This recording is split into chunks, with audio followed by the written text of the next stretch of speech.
Iyan guys, isang good morning everyone. Ako po ay mag-aalmusal. Ngayon pa lang po ako mag-aalmusal mga bossing mga guys. Kasi nagtanim po ako ng doon, kamatis sa taas. Nagpakain tuloy ako ng mga alaga ko mga bossing. Ayan, titimpla pa lang po ako ng aking kape. Yan, may dalawang itlog ako dyan. Ayan, ay kakainin ko.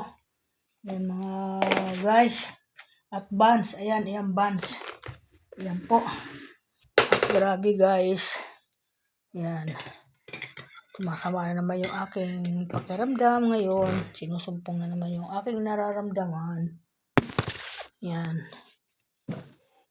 Welcome to vlog. Another vlog, another almusal. Ngayon. Ayan guys, ako magpapalaman ng ito palaman ko ngayon. Yan. Tapos kung mag-almusal mga guys, pupunta na ako sa tindahan. At magbabantay naman ako ng tindahan. Mamaya naman ako babalik dito pag malapit na ang tanghalian. At magsasaing.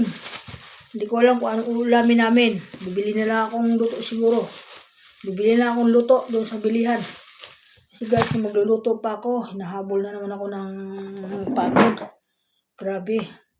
Kagabi pa masama pakiramdam ko kasi bumalik uli yung aking pag-ihi na masakit. Di ko alam kung ano yun. Sabi, inisip ko baka may UTI ako o may sakit ako sa bato. Yan lang po. At mga karaang araw, kagaya kahapon, hindi masyado. Ngayon, sumasakit na naman. Medyo, na naman ako. Konsumisyon na naman ako sa sarili ko. Kaya, okay lang. Basta kaya naman natin dalahin ang ating nararamdaman. Wala namang problema. Kaya ko naman. Kaya, di pa kami kasi nakakapunta ng doktor. Hindi ko alam sa anak ko. Kasi para matingnan na ito, marisitahan ba ako ng gamot kung anong gamot dito. Yan, dapat makapacheck up na nga ako. Hindi ko lang kinukulit yung anak ko kasi alam mo naman, magalit, sabihin, pumapasok siya, yan ang sasabihin, baka wala pang schedule ang doktor namin, kaya, ayan guys, kaya, antayin ko na lang, total nakakaya ko pa naman yung nararamdaman ko. Ayan guys, nahirapan na naman ako umihi guys. Mula kanina, nakailang ihin ako, nakatatlo, masakit talaga. Akalikod ko, masakit, yung balakang ko, masakit. Sabi ko nga sa asawa ko, kahapon kasi umalis ako. Medyo nalibang-libang ako, sabi ng asawa ko, bagay pala sa'yo na nag-aalis ka. Nalilibang ka, nawawala yung nararamdaman mo, di mo nararamdaman. Kasi iniisip ko lang na, di lang nyo na iintindihan yung sarili ko, sabi ko. Di nyo kasi nararamdaman yung nararamdaman ko. Kaya nagpapakita lang ako sa kanila na okay ako. Dahil nga sa matapang naman yung aking katawan. Hindi ako basta-basta nag-iinda na kung ano man nararamdaman ko. Kabaliktad ngayon, yung asawa ko naman ang malakas. Kita mo naman kung makaporma, akala mo pupunta ng Natuwa nga ako dahil siya lumakas. Yan. Kasi ganyan naman kami dalawa mag-asawa. Minsan mahina siya, ako naman malakas. Ganun siguro ang mag-asawa, no? Yung hindi naghihiwalay. Nagtatalo yung kanilang kalusugan. Yun po yung nararamdaman sa amin dalawa kasi kami talaga mulat sa pool, hindi talaga kami yung naghiwalay, nag-aaway, kaya lang. Ganun talaga mag-asawa, nag-aaway. Hindi natin maiwasan yan. May pinagtatalunan na hindi nagkakaintindihan. Pero kaming dalawa mga guys, talagang sanay na kami doon sa mga ganun namin. Kaya hanggang ngayon, nagsasama pa rin kami ng maayos, na maganda, na wala akong nakikita sa kanya mali. Mas naging masipag lalo siya kung nung kailan siya tumanda na at naging senior. Ako, senior na rin ako, kaya naaanuhan naman din ako sa kanya na sabi ko, sana bigyan siya ng Panginoon ng talagang pangalawang lakas ng kanyang katawan dahil yun naman talaga ang kailangan.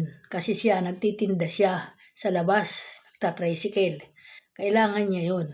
Yun yung aking pinapanalangin sa kanya ay kaya na parang naghihimala nga siya, lumalakas siya, napakaganda ng katawan niya ngayon, masigla, may mataba siya, ayun, at malakas siya kumain. Grabe, di kagaya nakaraan mga guys, kalahating tasa lang na ano, pero parang sabi ko, wag ka masyadong malakas sa kanin, baka bumalik uli. Sabi ko, control ka pa din, sabi ko ang ganun. Siyempre, lagi naman nakaready ang pagkain ko dito sa lamisa, kaya hindi ko naman sila pinapagutuman, kaya lumakas yung kanyang katawan. Kasi ganun lang naman mga guys, kapag tayo may karamdaman, kapag tayo magutom, lalo tayong hihina. Yan lang, kaya ang gagawin natin, diskartehan natin para lalo lumakas kahit na may mga bawal na pagkain, pero aanuhin natin yon. Kakain din tayo kahit papano kasi manghihina tayo. Yun lang. Kaya, pero ngayon, okay na. Okay na siguro siya kasi sa laboratory, kasi yung anak ko marunong din tumingin yan, magbasa ng mga laboratory. Yung sa akin nga daw talaga, nagsubra ng taas. Yung sa kanya naman, nagsubra naman ng mababa. Di nagkabaliktad na nga, sabi ko ang ganun. Dati akong mababa, nakaraan huli namin magpa-check up. Siya naman yung tumaas na naman. Ganun lang eh. Ganun lang yung ano namin eh. Sabi ko ganyan lang naman ata siguro yan. Sabi ko, wala tayong magagawa. Iyaan na lang natin yan. Sabi ko. Importante, malakas tayo. Kasama pa natin ang ating mga anak at mga apo. Sabi ko, huwag tayong manghihina. Basta may pagkain, kumain tayo. Sabi ko, bakit? Di man ako natatakot kung sakali. Di man ako takot sa mga ganun.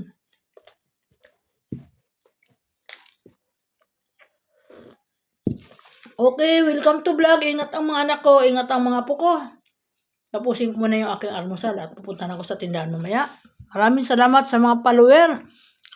Diyan sa atin mga social media, sa lahat po ng aking mga solid followers at ako'y po nagpapasalamat sa inyo. Pasensya ka na yung sa aking minsan tumatawag at nagko-comment, nagme-message, nagsishare ng aking video. Pasensya ka na kapatid kasi minsan masama pakiramdam ko, hindi ako nagko-content. Minsan nagko-content ako pag medyo maganda ang pakiramdam ko. Kasumpong-sumpong lang ako ngayon. Kaya ingat ka lang lagi sis. Salamat sa pag-aalala mo sa akin. Na siguro nag-aalala ka sa akin nung nakaraan. Pero okay lang ako, malakas ako. Makikita mo pa rin ako dito sa ating libangan.